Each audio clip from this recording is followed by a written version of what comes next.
نہیں ہے. خدا کی قسم یہی سوچ آج ہماری قوم کی ہے. خانقاہوں میں مراقبے کروائیں گے, محاسبے کروائیں گے, مدرسوں میں پڑھائیں گے, یونیورسٹیوں میں پڑھائیں گے. جب اس کے دماغ پہ شہوت چڑھے گی اس کو شادی کا مشورہ نہیں دیں گے. اس کو کہیں گے محاسبہ کرو, مراقبہ کرو, فلاں بزرگ کا بیان سنو, تبلیغ میں چلہ لگاؤ, 4 مہینے لگاؤ. خدا کی قسم لا الہ الا اللہ یہ وہ سوچ ہے جو قوم لوط کی سوچ تھی. یہ مسلمانوں کی سوچ نہیں ہو سکتی. حرام شہوت سے بچنے کا راستہ اللہ نے شادی میں رکھا ہے, محاسبوں مراقبوں میں نہیں رکھا. نکال دو اس قرآن کو اپنے گھر سے باہر. اتنا میں معاشرے کے خلاف اس چیز میں لڑ کے خود تھک گیا ہوں کہ میں کبھی سوچتا ہوں یا تو میں پاگل ہو گیا ہوں یا یہ سارے لوگ پاگل ہو گئے. ایک خاتون کا میرے پاس فون آیا, میں بیوہ ہو گئی ہوں, میرے سے اپنی خواہش برداشت نہیں ہو رہی, زنا کا خطرہ ہوتا ہے, تو میں ایک کم درجے کا گناہ کر کے اپنی خواہش کو پوری کر لیتی ہوں. میں نے کہا حرام ہے, آپ نکاح کریں. مجھ سے کوئی نکاح کے لیے تیار نہیں ہے. میں نے کہا آپ اپنے حقوق سے دستبردار ہو کر کسی سے نکاح کر لیں کہ بھئی مجھے صرف اپنی اس حلال خواہش کے لیے کسی مرد سے نکاح کرنا ہے, میں اپنے آپ کو گناہ سے بچانا چاہتی ہوں, میں اپنے حقوق چھوڑنے کے لیے تیار ہوں.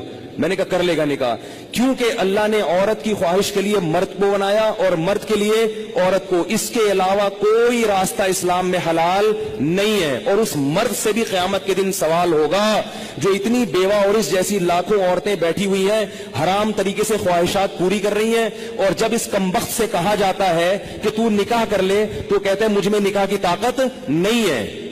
جبکہ انٹرنیٹ پر روزانہ ننگی فلمیں دیکھ رہا ہوگا, اتنی شہوت ہے, روزانہ اور طریقوں سے اپنی حرام خواہشات پوری کر رہا ہوگا, اور بڑے بڑے قوم میں کارنامے سر انجام دے رہا ہوگا جن کے لیے اچھا خاصا حوصلہ چاہیے. لیکن جہاں کسی عورت کو عفت اور پاکدامنی والی زندگی میسر کرنے کی بات آتی ہے, نکاح کی بات آتی ہے, یہ بکری بن کے بیٹھ جاتا ہے, کہتا ہے میرے اندر قوم سے لڑنے کی, رشتہ داروں سے لڑنے کی طاقت نہیں ہے. ویسے اس کو بولو نا وہاں جا کے بم رکھ کے آؤ تو رکھ کے آ جائے گا. اس کو بولو نا یہ فتح کر لو مارے کا, یہ کر کے آ جائے گا. تو بھائی یہ طریقہ نہیں ہے. اللہ نے سورہ نور میں نظروں کی حفاظت کا حکم دیا, اور اگلی آیت میں اللہ نے نکاح کا حکم دیا ہے, آلٹرنیٹ فوراً بتایا ہے. تو اللہ نے صرف اور صرف مرد عورت کو ایک دوسرے کے لیے پیدا کیا ہے, اور ہن لباس لکم وانتم لباس لہن. فرمایا عورت تمہارے عیب پہ پردہ ڈالے گی اور تم اس کے عیب پہ. شہوت اللہ نے دونوں میں رکھی ہے. جو یہ کہتا ہے نا نہیں ہے, خدا کی قسم جھوٹ بولتا ہے, وہ جھوٹ بولتا ہے. وہ کوئی کہتا ہے وہ اتنی نیک عورت ہے اس میں شہوت نہیں ہے, خدا کی قسم جھوٹ بول رہا ہے. جیسے بھوک لگنے کا تعلق آپ کے نیک ہونے یا نہ ہونے سے نہیں ہے, تو سیکچول ڈیزائرز جو ہیں اس کا کسی کے نیک یا برے ہونے سے تعلق نہیں ہے. اتنی یہ کامن سینس کی بات ہے, یہ سمجھ میں نہیں آ رہی بھائی. اتنی کامن سینس کی باتیں ہیں, اس میں کون سی میں ایسی باتیں کر رہا ہوں جو سمجھ میں نہ آئے, اس پہ میرے اوپر الزام لگتے ہیں, پتہ نہیں کیا سکھا رہے ہیں لوگوں کو. تو یہ جو الٹے کام آج کل ہو رہے ہیں نا, لڑکیاں بھی کر رہی ہیں, یونیورسٹیاں جانے والی لڑکیاں, کالج جانے والی لڑکیاں, میرے پاس فون آتے ہیں ہم یہ کر رہے ہیں, ہم یہ کر رہے ہیں. میں کہتا ہوں کیوں بھائی؟ کہہ رہے ہمارے اندر جزائز پیدا ہوتی ہے, ہم کیا کریں مفتی صاحب, رشتے ہی نہیں آتے. اور لڑکا بھی کر رہا ہے, ان سے بولو کہ بھائی تم شادی کیوں نہیں کرتے؟ پیسے ہی نہیں ہے, کیسے کر لیں شادی, پیسے ہی نہیں ہے. گرل فرینڈ کے لیے پیسے کہاں سے آ جاتے ہیں بھائی تمہارے پاس؟ نکاح کے لیے یہ دماغ سے نکال دو کہ پیسوں کی ضرورت ہوتی ہے. یہ دنیا کا سب سے بڑا جھوٹ ہے کہ شادی کے لیے پیسے چاہیے. او بھائی شادی ایجاب و قبول کا نام ہے, خدا کی قسم نہیں چاہیے پیسے شادی کے لیے. اگر شادی کے لیے پیسے چاہیے ہوتے تو اللہ قرآن میں نکاح کا حکم دینے کے بعد غریب اور فقیر کو الگ سے ترغیب نہ دیتا. اللہ کہتے اگر فقیر ہونا تو اللہ دے دے گا پیسے, کر لو شادی. اگر نکاح میں پیسوں کی شرط ہوتی کہیں بھی کسی بھی درجے میں تو اللہ کیا کہتے جن لوگوں کے پاس پیسے نہیں ہیں وہ صبر کریں. اللہ نے تو نہیں کہا. اب آپ کہیں گے کہ پیسے نہیں ہے تو کیسے شادی ہوگی؟ نکاح نام ہے ایجاب و قبول کا. بھائی کسی لڑکی سے عقد کر لو, ایگریمنٹ کر لو کہ میں تمہیں اپنے نکاح میں لیتا ہوں, وہ اس کہ ہاں میں نے قبول کیا, گواہ سن رہے ہو, یہ بات ہو گیا. اب اگر پیسے نہیں ہے تو اس کو بتاؤ پیسے نہیں ہے میرے پاس, تم میرے گھر آگے رہنا چاہتی ہو تو میرے ذمے تمہارا خرچہ ہے, لیکن یہ ہے میرے پاس, میں جتنا خود کھا رہا ہوں اس میں سے آدھی روٹی تمہیں کاٹ کے دے دوں گا. بہت مشکل ہے.